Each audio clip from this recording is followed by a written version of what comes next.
everyone, it's Miss Laurie. Today I want to read you a book called Happy Pi Day to You. Pi spelled P-I. It's a mathematical symbol. I want to show you what it looks like. There it is. So it's kind of silly, but it's usually celebrated on March 14th. Now March 14th, March is the number 3 and 14. So 3.14 in mathematical terms equals pi. So it's kind of silly, and a lot of different places do different takes on Pi Day. Pi, P-I-E, meaning pie to eat, is different than P-I, the mathematical symbol. I want to read you a little something before I begin about the origin of Pi Day, P-I. The holiday started in San Francisco in 1988 when Larry Shaw, also known as the Prince of Pi, P-I, late physicist and technical curator of the San Francisco Exploratorium Museum, founded Pi Day. Today, it is celebrated live and online around the world. The official date is March 14th, and for good reason, like I explained to you. When you write out the date in numerals, like this, 3.14, you get the number pi, that symbol. The next best thing to going to the Exploratorium and participating in the hands-on exhibits is to visit the website exploratorium.edu/pi and enjoy a piece of the pie. Search for Pie Toss and you'll find directions for playing the same fun game using chips or toothpicks as the kids do on page 25 of this book. So it is called Happy Pi Day to You, All About Measuring Circles by Bonnie Worth. And there's some Dr. Seuss characters in there as well. It's Dr. Seuss month, but it's a Cat in the Hat learning library book. So let's begin. Hooray for Pi Day! Would you like to find out just what this means? What Pi Day is about? It is all about circles and measuring fun. So put on your pi hats. Let's start, everyone. So I'm sure you know some of these characters. Cat in the Hat.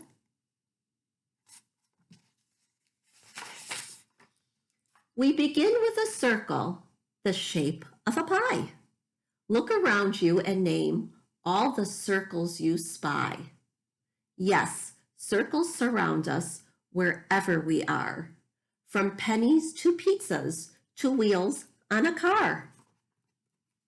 Some circles we see look pretty flat. Okay, so look at all the different circles. There's a pizza, a clock. What circles do you have around you right now? But other ones look a bit different than that. You'll find circles in cylinders, like this tube that is blue, and spheres, like this ball, have a circle shape too. Look at all the circles, all different kinds.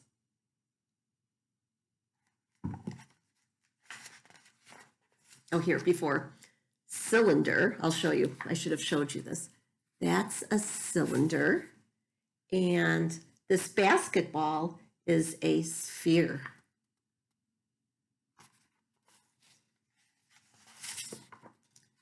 To draw a flat circle, one of my best tricks, all you'll need is some string and a couple of sticks. Tie the string to 2 sticks. Now plant one in the ground. Use the other to poke lots of dots all around. A circle's a shape made of dot after dot, equal distance away from one middle spot. I think this is thing 1 and thing 2 right here. Do you see? So there's the stick, and then you tie it, and there's the string.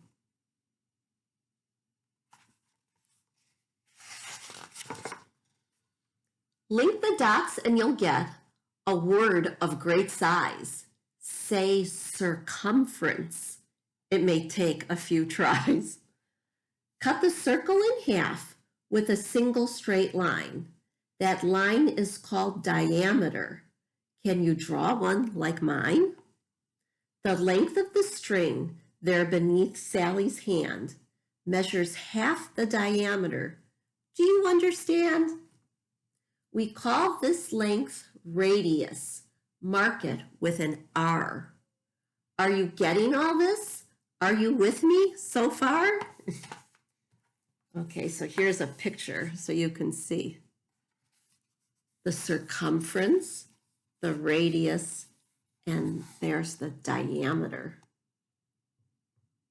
A lot of big math words. Now take the circumference, let's call it C, and divide by diameter, which we will call D. How do we divide? You're a smart one to ask. I have a new trick that will help with the task.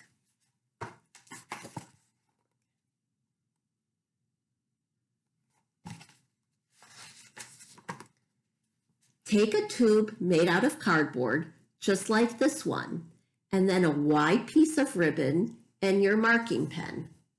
Wrap the ribbon round the tube and mark the length with C.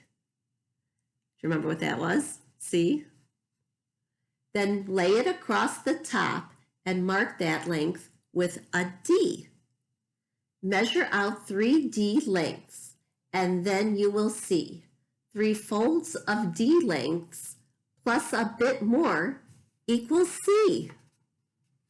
No matter what size your tube is, I'll bet, 3 lengths plus a bit more is the answer you'll get. C divided by D equals 3 whole times plus. That's division for you. You can take it from us. It may seem complicated, but I think the rhyming and everything is pretty fun. Look at all these numbers. This number that is a bit more than 3 is long, so we give it a short name, you see. We call it pi. It's spelled P-I. A short name and sweet, because writing it out is a difficult feat. The number goes on and on, as you see. In fact, it goes until, so the number starts out, pi is really that long of a number. But at the beginning, you see 3.14. In fact, it goes on until infinity. Another name that folks have used to call pi is irrational or crazy. And now you know why. It's a very big number. We can spell the word pi with a P and an I, or else use a mark. Let's give it a try. Do you remember when I showed you that mark symbol? The mark looks like this. It's from long, long ago. It's the Greek letter pi, a good symbol to know. Symbols are marks that you see all around that stand for a thing or an action or a sound. Here's a game. I'm going to read this to you. I thought this was very cute when I read it. It's called the pie toss game. What you do is you draw 4 lines, 2 toothpick lengths apart. Randomly scatter toothpicks all around. Separate and count all the toothpicks touching a line. Now you might need help. Your mom or your dad might need to help you with this. Divide the total number of toothpicks by the number of toothpicks touching a line.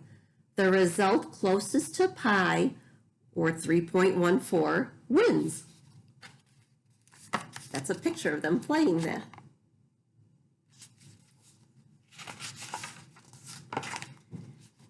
C divided by D is a theorem, we say.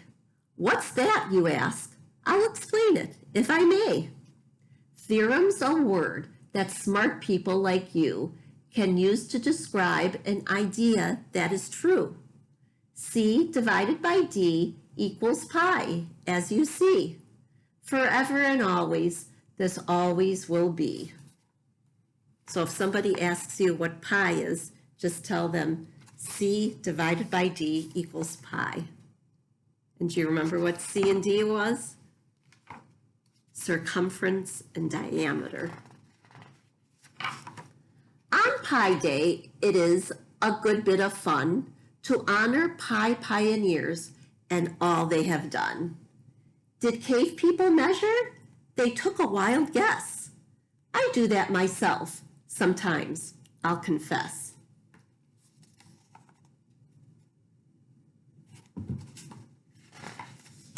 When people began to build and to trade, universal measurements had to be made.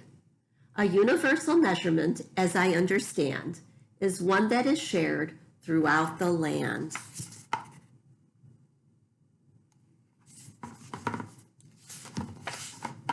Egyptians measured with cubits, a unit that goes from middle fingertips to the crease of elbows. But since arm lengths differed, they learned the next trick of making a universal measuring. They learned the neat trick of measuring a universal measuring stick.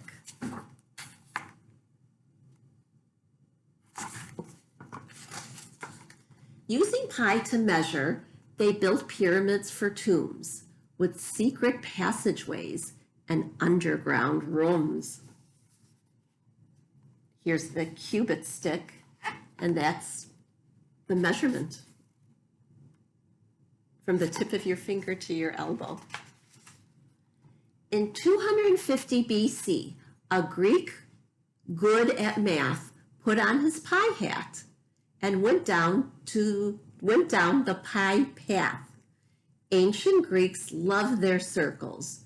Using pi, they built lots of arches and arenas in big public spots.